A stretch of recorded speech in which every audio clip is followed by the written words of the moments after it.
Dear students, I am Mr. Arul Haq, your English teacher, teaching you class 10th English. We are studying the short story The Servant by S.T. Simonov. It is a Russian story, and we know that the protagonist, the hero of the story, Gerasim, is a jobless youth struggling for seeking a job in the city of Moscow, the capital of Russia.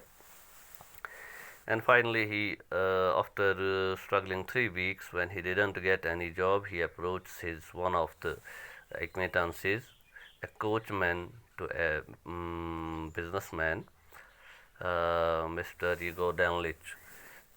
And Igor Danlich promises him to get him a job with his master. And so let's see. There is a talk between Igor Danlich and his master, Mr. Sharov. Igor Danlich is trying to get favor of his master, and there is already an old person, एक बूढ़ा आदमी है वहाँ पर जो वहाँ काम कर रहा है. इगोर डैनलिच का अपना प्लान है कि उसको वहाँ से निकाल दिया जाए. पॉलीकॉर्पिक बूढ़ा आदमी है, उसको निकाल दिया जाए और उसकी जगह जेरासिम को रखा जाए जो इसका जानने वाला है. तो हम आगे देखते हैं मालिक और कोचमैन के दरमियान क्या बात होती है. Supposing he has worked for you for years. तो जो कोचमैन है वो अपने मालिक शरफ से कहता है, चलो मान लिया कि पॉलीकार्पिक ने आपके लिए सालों साल काम किया. He didn't work for nothing. तो उसने फ्री में तो काम नहीं किया, उसने पैसे लिए हैं, उसने उसका कीमत ली है. He got paid for it. उसने उसके लिए पैसा लिया है. He got paid for it. He certainly saved up a few dollars. उसने ज़रूर कुछ पैसे बचाए होंगे फॉर हिज ओल्ड एज, अपने बुढ़ापे के लिए. सेव्ड अप, बचाया होगा उसने. मालिक जवाब देता है, हाउ कुड ही, वो कैसे कुछ पैसा बचा सकता है. फॉर फ्रॉम व्हाट, किस में से बचाया होगा उसने. He is not alone in the world. वो अकेला तो नहीं है. He has a wife to support. उसकी एक बूढ़ी बीवी भी तो है. And she has to eat and drink also. और वो खाती पीती है, तो उसके लिए भी उसने पैसा खर्चाना ज़रूरी है उसके लिए. His wife earns money too. तो हम देखते हैं कोचमैन कहता है कि लेकिन उसकी जो वाइफ है वो भी तो काम करती है, वो भी पैसा कमाती है. Eight days work as 4 women. तो वो झाड़ू लगाने वाली झाड़ू लगाने वाले का काम करती है. वो 4 वोमन के तौर पर काम करती है. A lot she could have made enough for them. तो हम देखते हैं जो शेरॉफ है वो क्या कहता है. तो क्या ये इतना है कि वो इतना कमा लेती है कि उसने इतना पैसा उसके लिए काफ़ी होगा उनके लिए. Why should you care about Polycarpic and his wife. तो एक बार फिर जो कोचमैन है वो अपने मालिक से कहता है शेरॉफ से, तो आपको क्या परेशानी है उनके बारे में सोचने की. To tell you the truth, अगर मैं आपको सच बताऊं, he is a very poor servant. वो एक बहुत ही बेकार आदमी है. Why should you throw your money away on him. आप अपना पैसा क्यों फेंक देते हैं उस पर.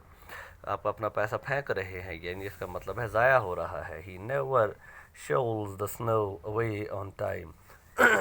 वो कभी भी बर्फ़ को साफ़ नहीं कर पाता. शोल्स का मतलब है हटा सकता. और डज एनीथिंग राइट, या कोई चीज़ ठीक से कर ही नहीं सकता.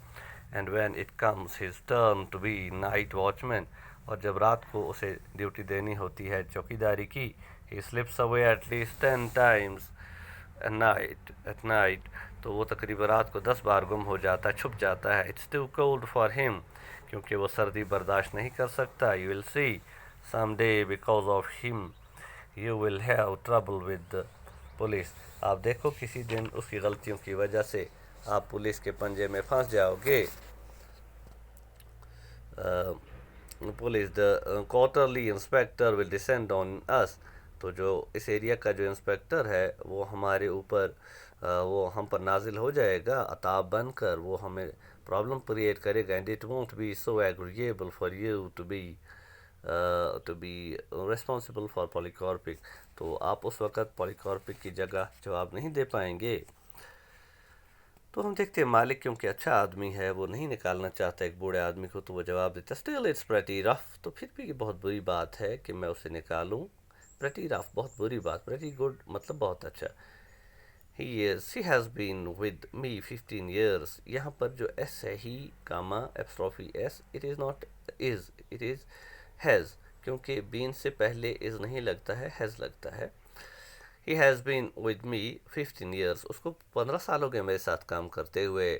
And to treat him that way in his old age it would be a sin, तो इस तरह उसके साथ इतना बुरा सलूक करना इस बुढ़ापे में ये तो गुनाह है। ए सिन, तो देखिए आप कोच में क्या कहते हैं, सिन गुनाह है क्या? Why what harm would you be doing to him, आप उसको क्या नुकसान पहुंचा रहे हो, गुनाह कैसे हो गया? ही वोंट स्टार्व, वो मरेगा नहीं भूख से, स्टार्व मतलब फाका कशी से, भूख से मरना। He will go to the almshouse, वो ज़कात खाने में जा सकता है, चैरिटी हाउस में जा सकता है।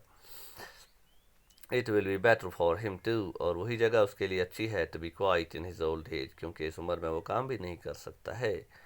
शरॉफ रिफ्लेक्टेड, तो शरॉफ ने सोचा, मालिक ने थोड़ा, और फिर देखते हैं हम उसने क्या कहा। ऑल राइट, ठीक है, ही सेड फाइनली, तो लास्ट जवाब दिया, हाँ ठीक है चलो। Bring your friend here, I will see what I could do, तो ठीक है अपने दोस्त को यहाँ बुलाओ, सुबह मैं देखता हूँ मैं उसके लिए क्या कर सकता हूँ। Do take him sir, I am sorry for him, तो हम देखते हैं कोचमैन कहता है मेहरबानी करके उसे ज़रूर रखिए सर, मैं उसके लिए बहुत परेशान हूँ।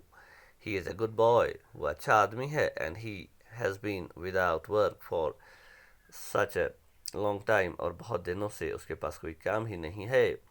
आई know he will do his work well and serve you faithfully, मैं जानता हूँ कि वो आप अपना काम अच्छी तरह करेगा और आपकी अच्छी खिदमत भी करेगा, फेथफुली पूरी ईमानदारी से काम करेगा। On account of having a report, on having to report for military duty, क्योंकि उसे मिलिट्री ड्यूटी के लिए बुलाया गया था गांव में। He lost his last position, इसीलिए उसका पिछला काम ख़त्म हो गया था। If it hadn't been for that, अगर ये बात ना होती, his master would never have let him go, तो उसके मालिक ने उसको ना छोड़ा होता, उसको ना जाने दिया होता।